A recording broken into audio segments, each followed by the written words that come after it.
Let's have a look now at pros and cons of keeping money in interactive broker, right? So you might say, look, if the bank can fail, why the broker cannot fail? So obvious question. So let's have a look. First, disadvantages of keep money in interactive broker. Now, when you have money in interactive broker, if you want to get access to this cash, you cannot get access directly from interactive broker account. So you have to transfer money to your bank, local bank, before. The transaction cost is zero if you do it once a month. If you do it more than once a month, for each transaction, $50. That's how charge an interactive broker.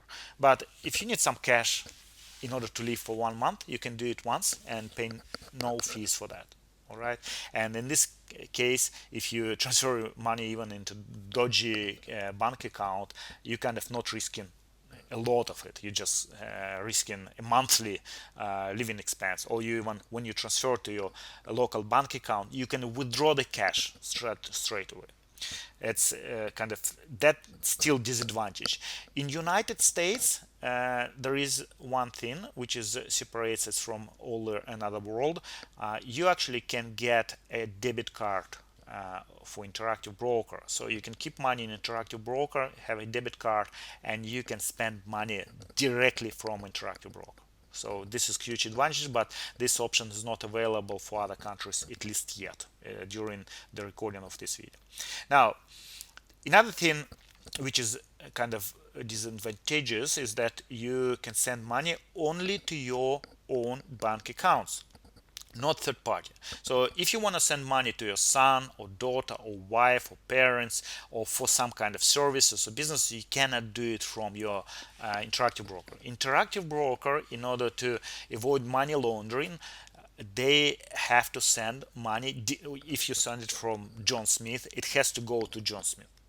The interesting thing that you can send money to different bank accounts. So you might send it from Citibank, but then you can send it to JP Morgan, right? Or in Australia, but it has to be on your personal name. Okay, so that's the most important part. Now, you're not protected by local legislation because, if you located in America and you open bank account with interactive broker account, you are protected because their main office there. If you open in Australia, they have a branch here, so you're protected by local government. But for example, if you live in Lithuania and your office is going to be in United Kingdom, so you're not protected. Like, you're still protected by international legislation, but not by local legislation. So you still will have to apply through the lawyer in UK, right? So same story if you live in Ireland or somewhere else. Now, so this is kind of disadvantages. Then the interest rate is quite low. The good thing, there is an interest rate, because some brokers, they won't pay it, but in interactive brokers, they do pay it because they provide margin facilities, and so they use your cash for that. So whatever they get from their clients when they pay them, they send kind of part of it to yourself. It's not a big amount. It's probably close to maybe 0.7% annually, or might be 1%, but still it's something if you keep your money there, so you get some cash. Don't keep money in euros. You can if you want to, but interactive broker will charge you for that, because in some European banks, if you keep euros, it's negative interest rate. So the more money you keep, the more money you pay. So interactive brokers, at least I noticed that when I kept in euros, they charge me as well. So that's why I don't keep in euros, right, in interactive broker, unless you, because the interest is so low there in any way, so you pay this fee is quite low. So if you might want to diversify yourself, you might buy some European bonds, or you can buy some European companies and keep money in businesses rather than in currencies itself. All right, this is disadvantages. Let's talk about good things of keeping money in interactive broker. So first of all, IB is more stable to economical crisis. Now, that's, guys, my opinion, but I am going to kind of talk about it and explain why I believe so in the next slide. right? That interactive broker is more stable, and it's all about how they make money. Okay. The second thing, local government and legal authorities don't have access or to your interactive broker account or information about your investment account unless you notify about them. Now there are certain exceptions that here, and now brokers, they don't have to provide information, but they can if there is a certain like direct order. So for example, if you live in the United States, right, and you're going through divorce, and your husband or your wife knows that you have interactive broker account, and the court sends the letter to interactive brokers and tell them you have to provide information how much money that particular person has, and interactive broker in this case will provide information because they have to like do what the local government says because they're located in that. But then if you live in Lithuania and Lithuanian court will send it to United States, it's unlikely that interactive broker is going to provide this information, because like they might, but they might not, because it's a private information and they don't have to comply to the law of other countries, right? So this is kind of, so if you live somewhere in Europe, in some European countries, and you don't have the local branch of interactive broker, so for your governments and some authorities, it's practically impossible to know how much assets you have on that particular account. Now, the good thing also that you're protected by international law, and it's kind of sometimes it's better than a local law, because in some small countries the law can be twisted. In this particular case, it definitely cannot. And another thing is good about interactive broker, because it's multinational kind of company, they have a lot of branches in different countries, they have to comply to a lot of legal kind of things.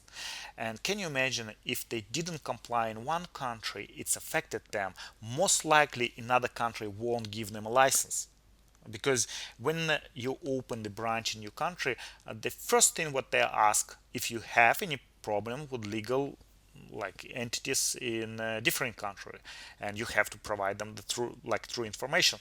So can you imagine if interactive broker had problems in one particular state, and then they're trying to open in another state, they might get like rejection just because of that. So the interactive brokers, they try to keep everything in order, all legal things, and that's why if you have certain complaint, believe me, they're going to satisfy it as quick as possible, because they don't want their license to be affected. Okay, this is kind of important stuff to understand. The another thing which is also important is that your account has a higher level of insurance, because it's required now. Interactive brokers, they have straight away, as soon as you open account, all your cash is protected up to $250,000, and then for certain condition, FDIC kind of coverage is up to $2.5 million. So altogether you might be covered for 2.75, like $2,750,000, which is much higher than in bank, right? So if something happens with interactive brokers, you kind of covered. Another good thing about it, when you talk about risks, what kind of risks you have, because if interactive broker to keep all the money in one bank and bank fails, interactive brokers also loses money, doesn't have any protection there. But interactive broker has a strict rule, they don't never keep the money more than 5% in one particular bank. They have diversification in different banks, and they keep money in many banks. So even if the one bank fails, interactive broker kind of covers it from their own personal money which they have. Okay, so this is kind of very important stuff which you understand. Another good thing about keeping money in interactive broker, which is the last but not the least, that you can invest into shares of international companies. An interactive broker is not, even it's a US broker, but they have access to 52 different markets.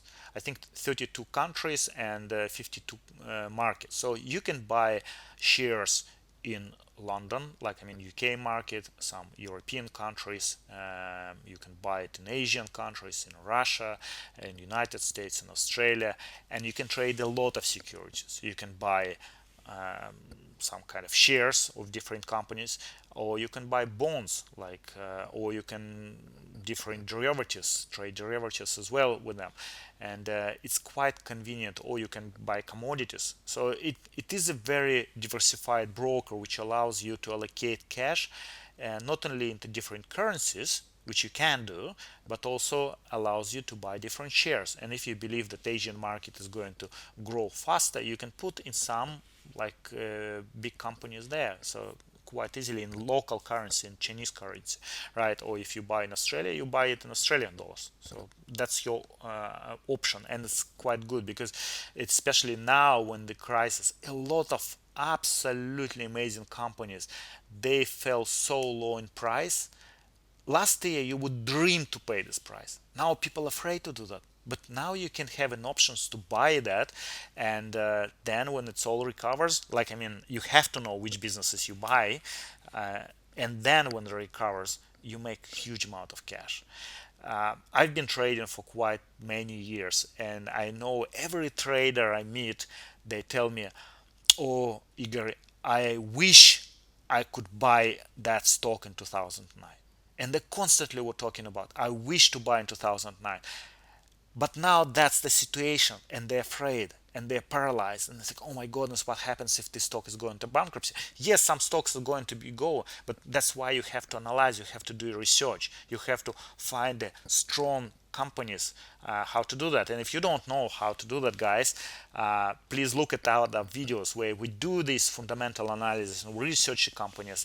And if you learn it, want to learn it, write them down to us, and we'll probably to put some kind of interesting videos as well, so you can go through our education. Now, another good thing about that, so that you can keep the money in different currencies. So you can euros, you can Australian dollars, you can different Asian countries. I think altogether 13 currencies you can have there, maybe even more now. And so you convert and just keep your money in there, in those currencies, if you believe they're good for you.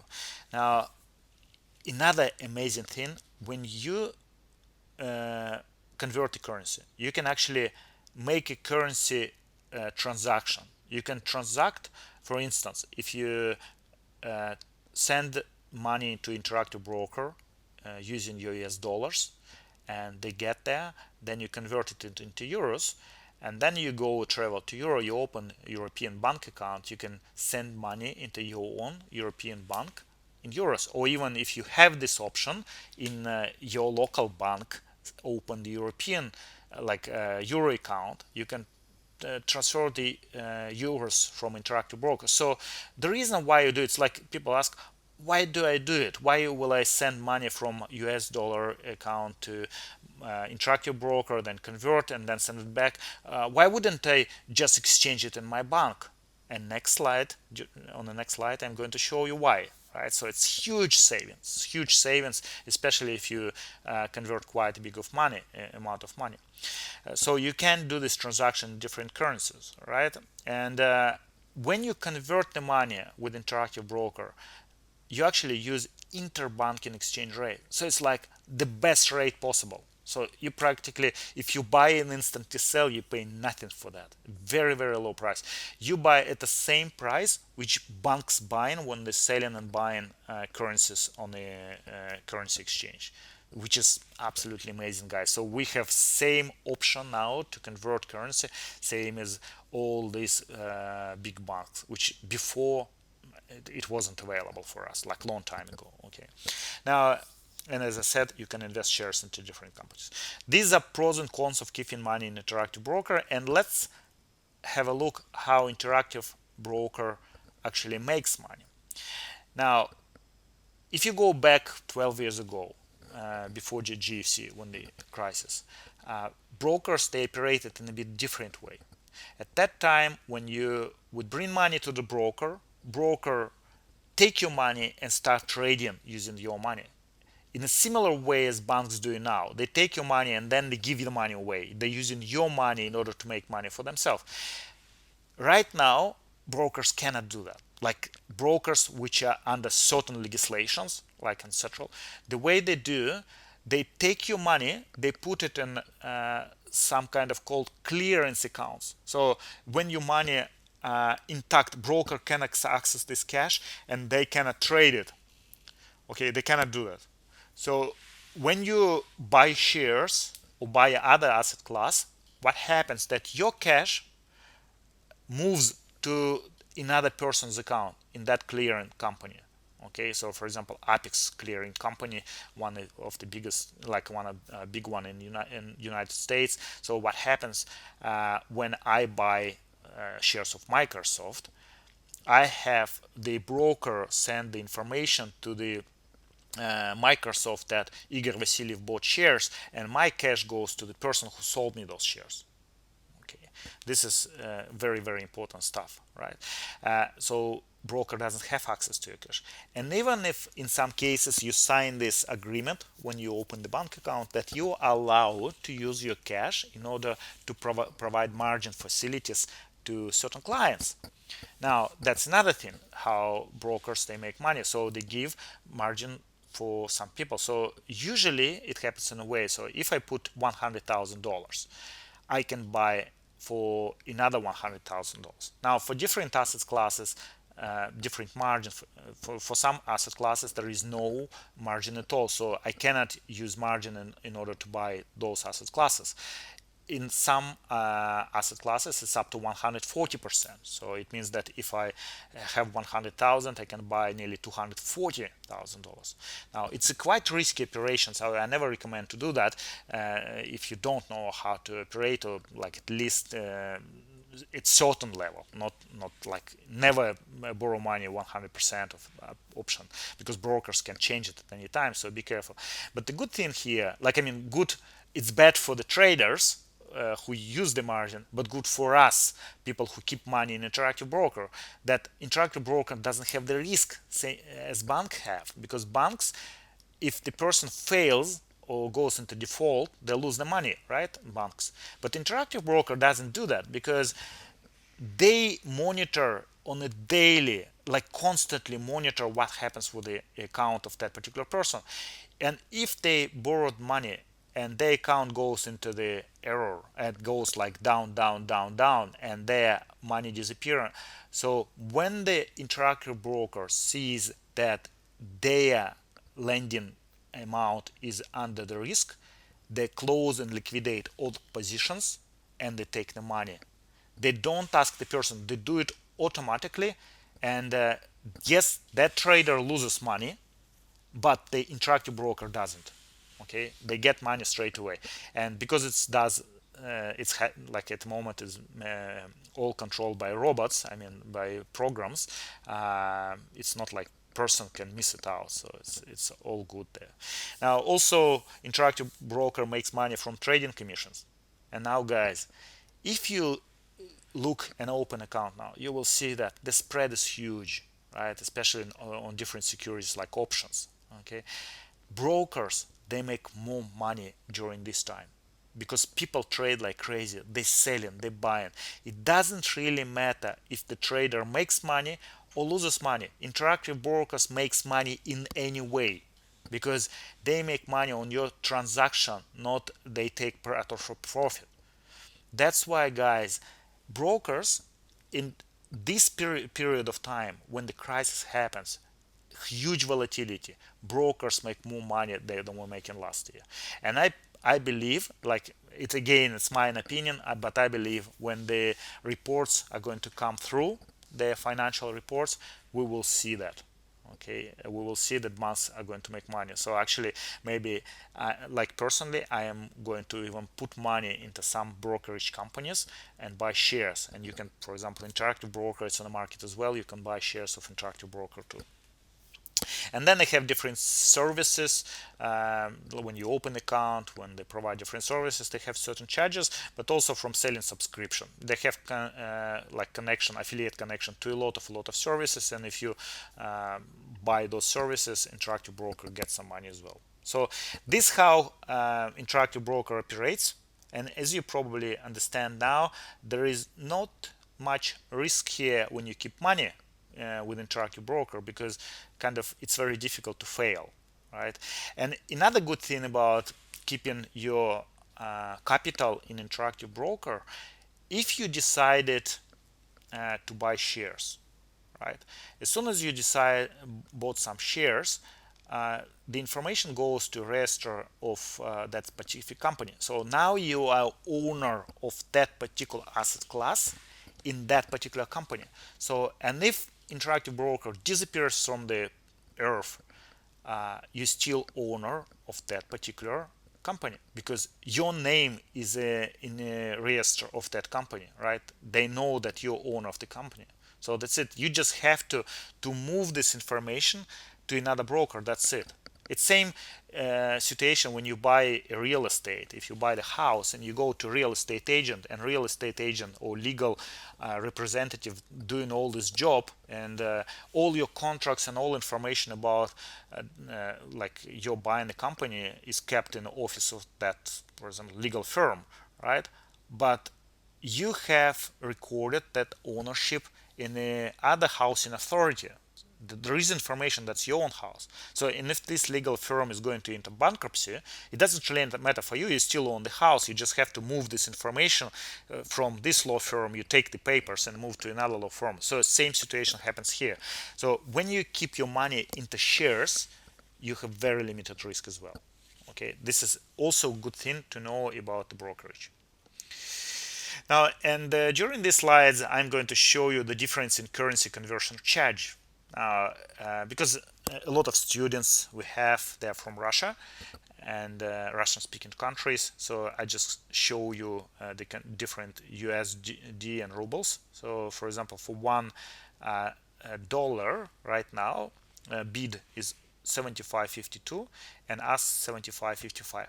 What it means? It means that if you want to buy US dollars, I have to pay 75 rubles and 55 like kopeek, right? Even less. And then if I instantly sell it, so if I bought it and instantly sell it in the same second, how much money I'm going to lose?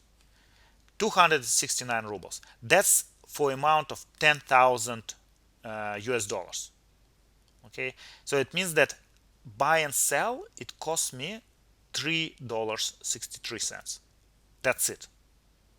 Okay, now if I go to one of the biggest banks in Russia, Sberbank, and if I do this transaction, that's bid and that's asked.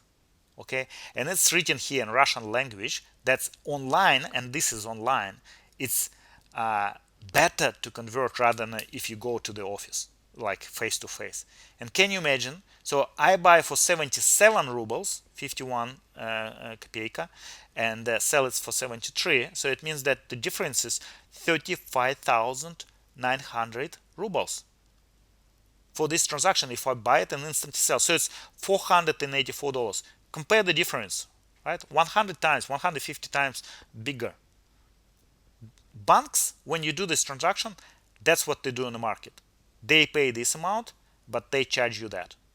So if you do it in euros, that's 82 rubles 44 cents, 44 kopeek, sorry, and 82.42. Like only two kopeek, right? It's 2 cents, like, I mean, if it's in English. So here 84 and 80. So the difference is 482 rubles, right? And $3 here, and $482 if you do it through the bank.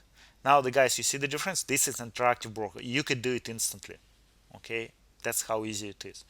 Now, you might think that in Russia is bad. Look in Australia, right? So if you go to Australia, Commonwealth Bank, one of the biggest banks in Australia, I just went online and I said I want to purchase foreign cash. So I want to buy, again, in this particular case, US dollars. I didn't change it didn't check with the euros. But if you go and buy $10,000 of American dollars, look at this, what happens. Exchange rate is 0.59. So it's $16,860.56. But then the transaction fee in additional to that. So it's like a hidden fee. You see the exchange rate, it might be not that bad, but then in additional to that, you pay another exchange fee. It's nearly like 1%, right? And if I sell instantly that amount. So I bought $10,000 and sold $10,000. I'm going to get only $15,233. So it means that the difference between buying and selling instantly, if I do it the same second, I'm going to lose 1,796 Australian dollars, which is bloody hell nearly 10%. It's just unbelievably high, right?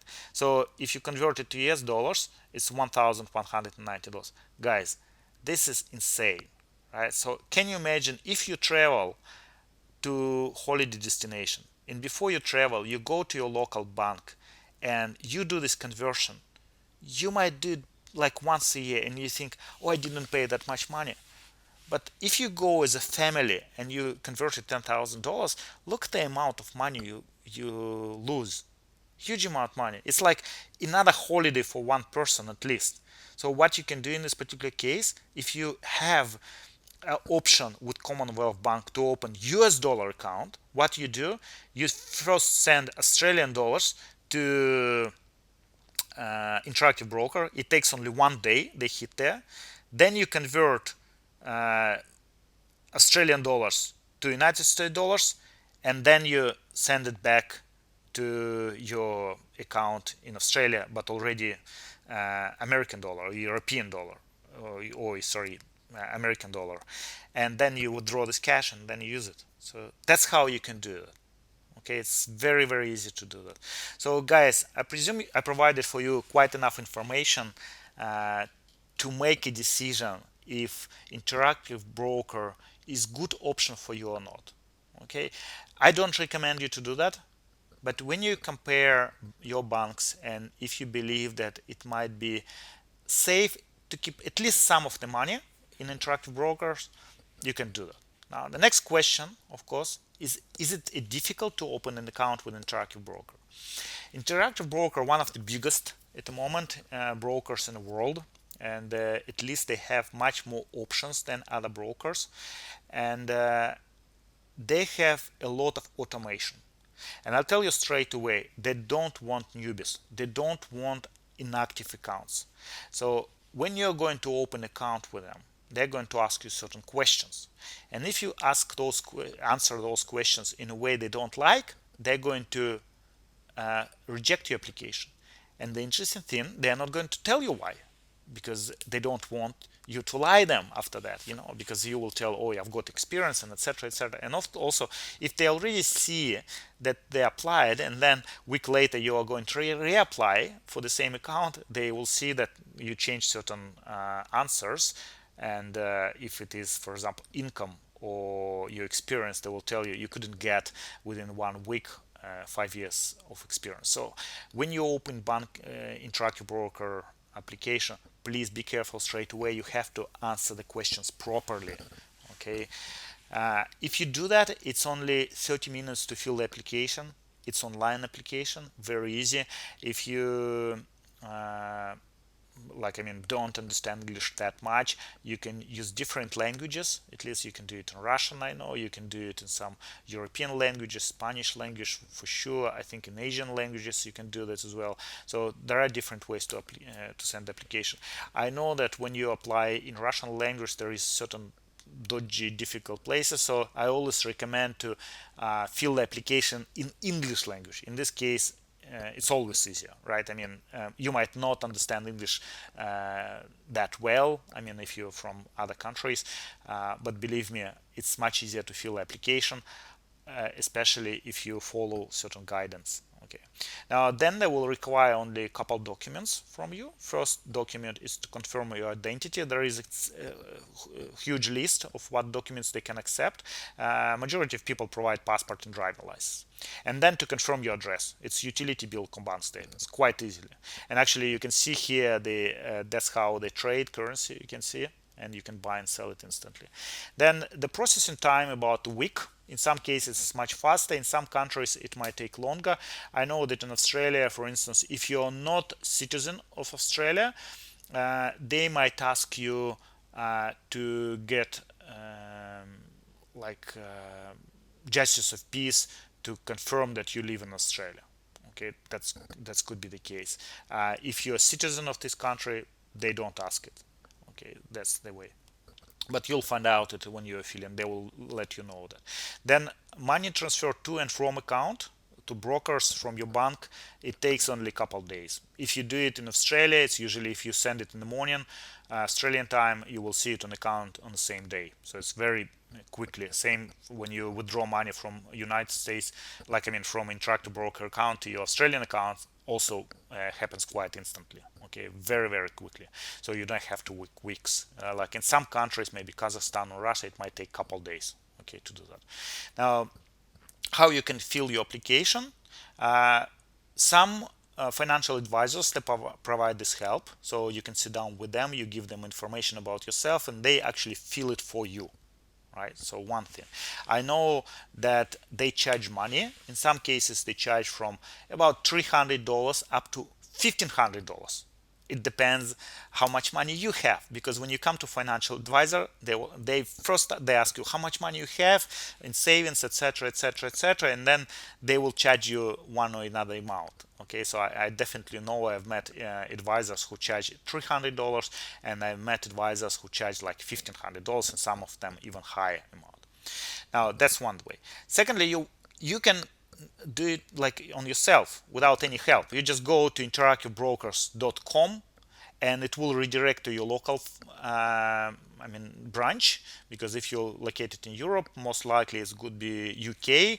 If you're in Australia, it could be Australian kind of, and then you just follow the guide. You go and there is how to open the account, and then you follow the steps and you open it. Or the third option, by following our video guide. At least at the moment I've recorded quite a while already ago. The questions are the same, but the sequence of those questions might change. So, but then if you want it, I'm going to send the link below this video, which is going to lead you to the place where you can find those videos. Maybe in the future I'm going to create a step-by-step guide, the new one, when we have some students maybe who are going to open account, so I might help them out and I will record how you do it, and I will provide this information for you as well, so you can follow this guide. I will probably charge a small amount of fee for that, but it will definitely save you from rejections. Okay, guys, and as you see how much money you're saving on conversion rate, I presume you just pay for some coffee for me and for my support staff as well, and I will put more videos like that. Okay, guys, that's the information. So if you have any questions, if you want me to talk about different topics regarding stock market, investment, brokers, or something like that, so please put it in the comments below.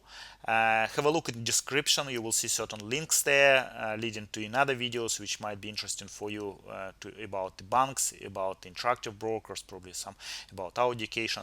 And guys, I wish you the best on the market. Keep your money safe. We work too hard for our money in order to lose them when the banks fail. So I wish you to have a best life, and see you during next video.